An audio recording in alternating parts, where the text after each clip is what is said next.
Welcome to the Slop Farm. Enjoy the video. You start by identifying the physical ports and the audio path.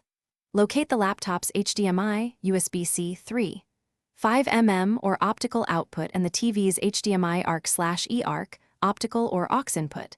This decides which cable you need.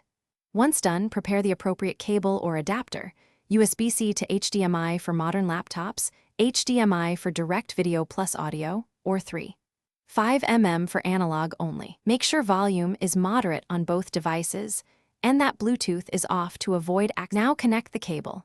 Insert HDMI or USB-C adapter firmly and route optical or aux cable without sharp bends. On your laptop, open sound settings and choose the external device as output.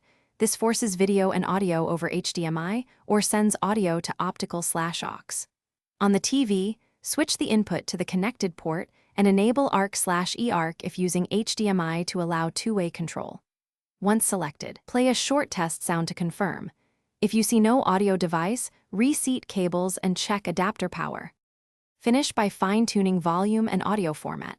On laptop, choose stereo or pass-through depending on your receiver, and on TV set audio to external speakers if needed. Make sure laptop sound isn't muted and that audio format matches the TV or receiver capabilities. Once done, test with a video to confirm lip sync and surround sound options. If things go wrong, check all cable connections, confirm the correct output is selected, and update laptop audio drivers and TV firmware. This resolves most issues quickly. Thanks for watching. Consider subscribing if we helped you today.